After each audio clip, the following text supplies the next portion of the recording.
Bienvenue parmi nous, c'est l'heure de votre émission Tête de l'Art. L'invité de cette semaine a des origines lorraines, mais vit et travaille à Puteaux depuis plusieurs années. Son travail est sans pareil, son matériau de prédilection est un coton brut qu'elle trouve encore en provenance des Vosges.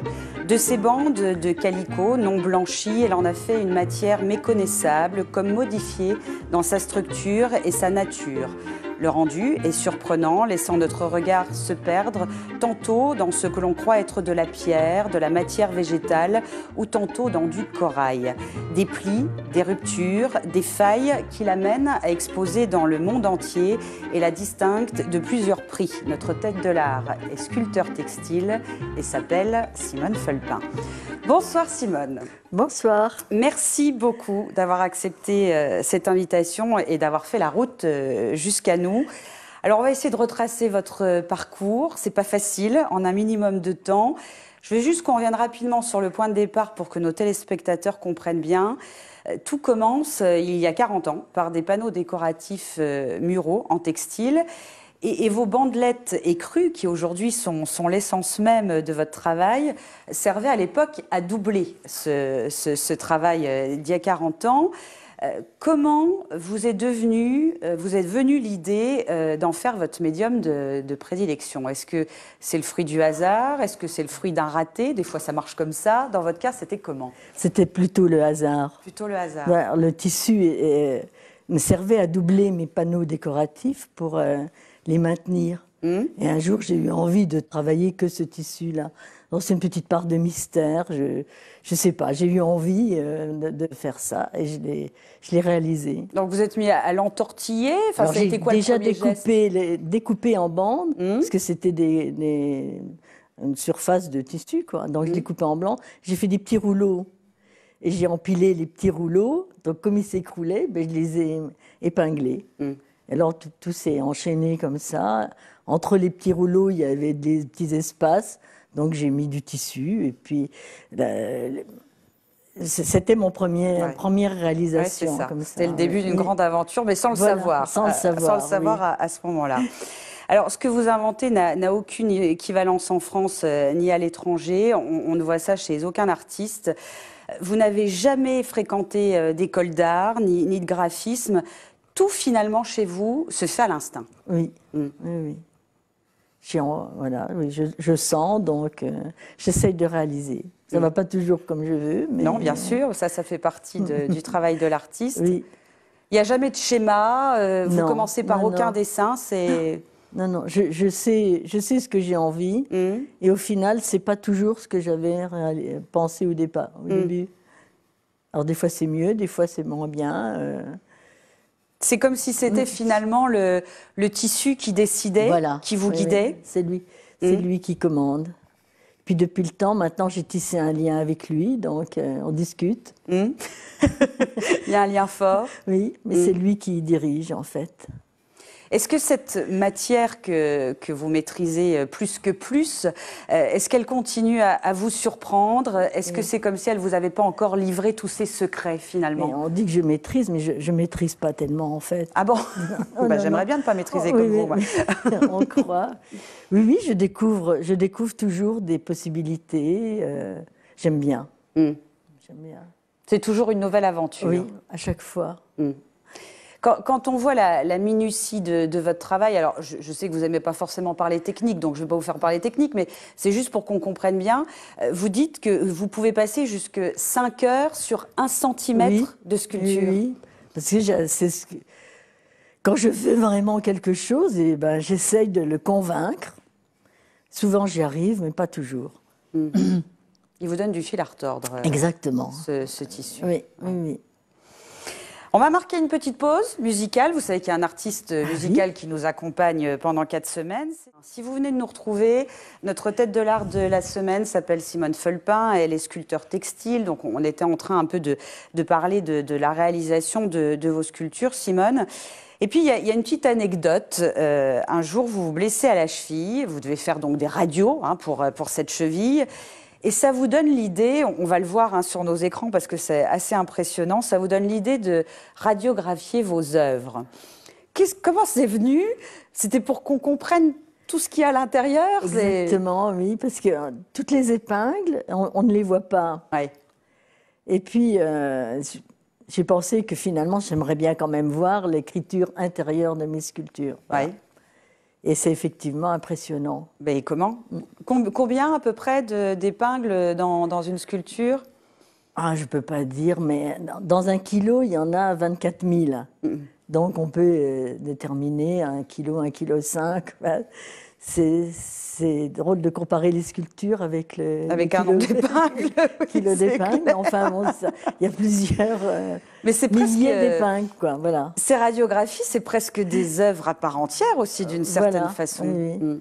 Et là, j'aimerais bien faire une exposition écriture intérieure, écriture extérieure. Oui, ça serait sympa de retrouver la radiographie à côté de la sculpture. Ça refait comme un petit squelette. Oui, complètement. Puis ça nous raconte une autre histoire. C'est vraiment une vie intérieure. En 2015, vous êtes lauréate du prix Le Créateur de la Fondation Atelier d'Art de France. Ça a été extrêmement important pour vous. Oui, parce que ça...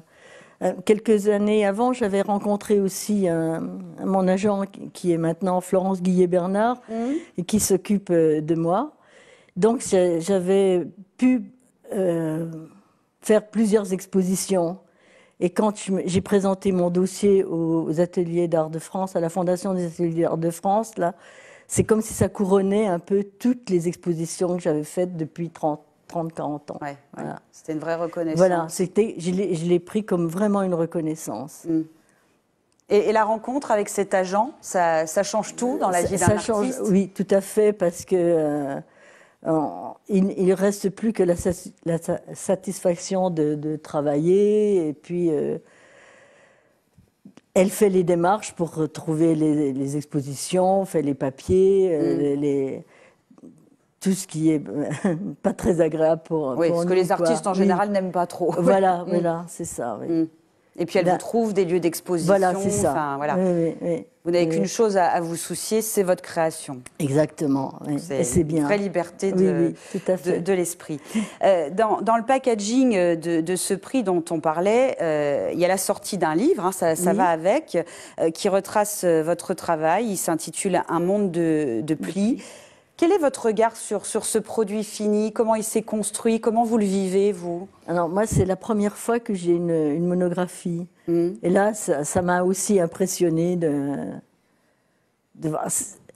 C'est comme si j'avais planté des jalons et que maintenant, je récupère tout ce que j'ai fait. Mais vous le dites ça, vous le dites en off, mais vous êtes vraiment dans une période de votre vie qui est étonnante, parce qu'en ce moment, tout s'enchaîne, tout se bouscule, c'est comme si tout le monde vous voulait. Oui. Non, mais c'est drôle. Oui, c'est drôle, oui. Comment vous l'expliquez?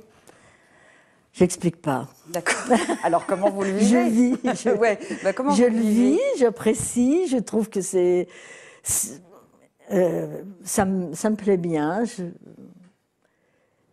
Par rapport à mes enfants, mes petits-enfants, tout ça, je trouve que maintenant, ils me situent d'une autre manière. Je trouve que c'est, par rapport aux amis aussi, c'est sympathique. Ça donne une stabilité, une assise dans son travail? Oui, un petit peu, oui. C'est mérité. Moi, je dis c'est mérité. C'est vous qui le dites. Bah oui, moi je vous le dis. Dans ce qui vous fait bondir ou ce qui vous offusque, c'est que certains pensent que le coton ne peut pas produire de la sculpture. Ça vous énerve. Ah oui, tout à fait. Oui. C'est le tissu, c'est pas de la sculpture, voilà. Ça, vous l'avez entendu plusieurs fois? Plusieurs fois. Ou quand on me dit, oui, d'accord, c'est beau, mais alors, ça sert à quoi? Voilà. Bon, je ressens ça. Vraiment, c'est blessant. Et moi, j'aimerais bien que ça soit reconnu comme aussi bien que la pierre, le bronze, le bois. Parce que même dans le monde de l'art, vous avez l'impression que ça n'a pas de légitimité? Non, maintenant, franchement, c'est mieux. C'est mieux, oui, quand même. C'est mieux perçu, mais il y a encore une réticence par rapport au textile, quoi. Oui, comme si vous vous amusiez, quoi, avec des petits bouts de tissu, quelque part. Des petits bouts de tissu, voilà. Alors, même si vous êtes internationalement connu, même si vous exposez dans le monde entier, vous êtes perpétuellement dans le doute. Vous avez tout le temps peur de tourner en rond par le biais de vos réalisations. Vous êtes quelqu'un qui n'a pas confiance? Ben, on doute toujours un petit peu de soi. Hein. Il y a la peur de plus innover? Un petit peu, oui. Mais après, quand la sculpture apparaît, que ça me plaît, je me dis, bon, bah, c'est encore un cap, c'est bien, quoi. Mais c'est vrai que j'ai toujours le doute de ne pas arriver au bout, de ne plus avoir d'inspiration. Mais en réalité, ça marche quand même toujours. Bon, mais est-ce que c'est pas le propre de l'artiste, ça, justement, d'être sans douter, arrêt en train de se dire, est-ce que je vais encore savoir faire demain? Est-ce que je vais encore surprendre? Est-ce que je vais surprendre? Oui, c'est vrai. Hein? Ça fait partie du jeu, d'une certaine manière. Dernière partie de ce Tête de l'Art avec Simone Fulpin, qui est sculpteur textile. Malgré tout ce que vous avez produit, vous vous lancez encore des défis. Vous avez envie de faire de la terre craquelée avec votre coton. Ça fait vraiment partie des choses que vous voudriez réussir à faire. Oui.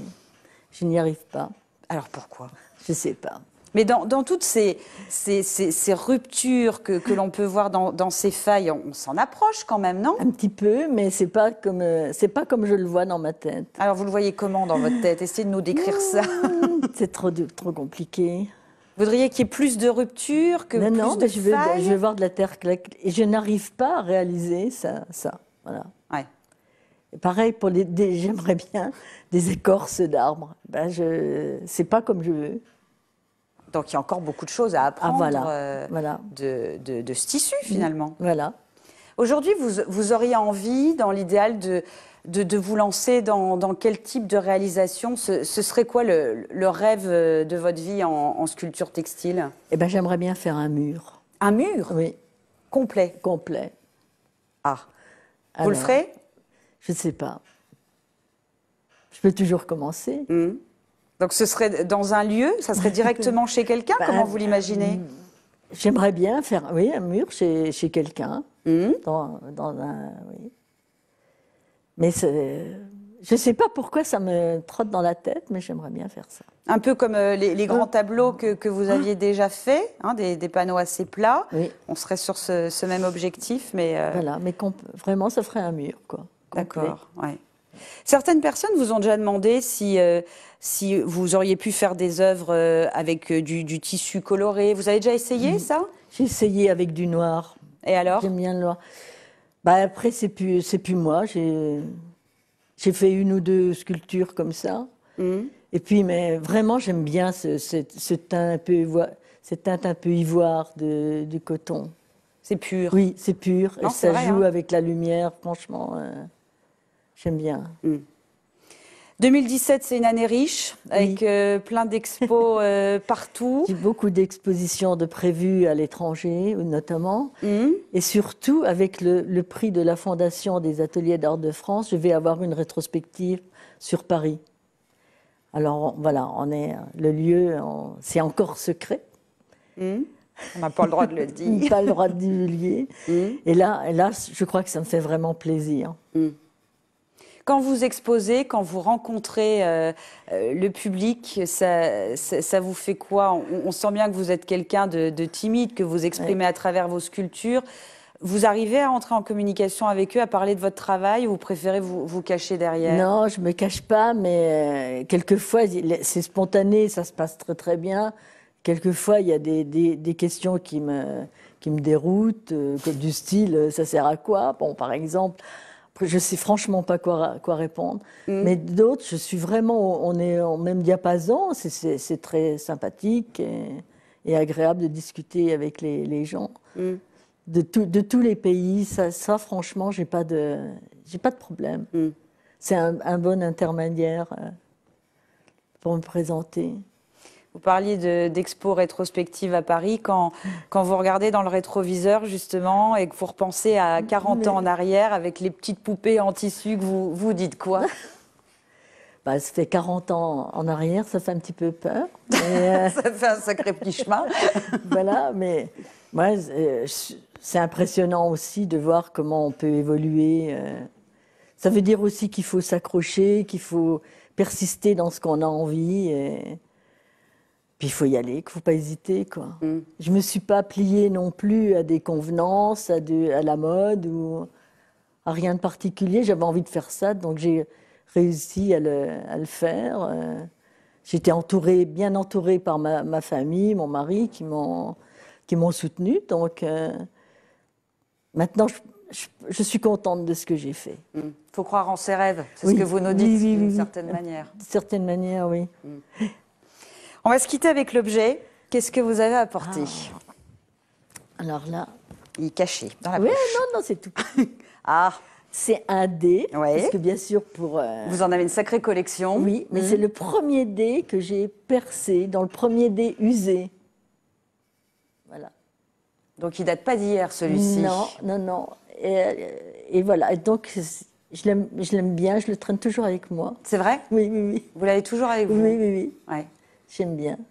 Donc, vous voyez. Il vous rappelle le début de l'aventure. Oui. Ah oui, il est bien percé. Donc ça, c'est à force d'épingler, à un moment donné, ça transperce. Voilà. Oui, effectivement. Vous en avez combien? J'en ai 3 percés.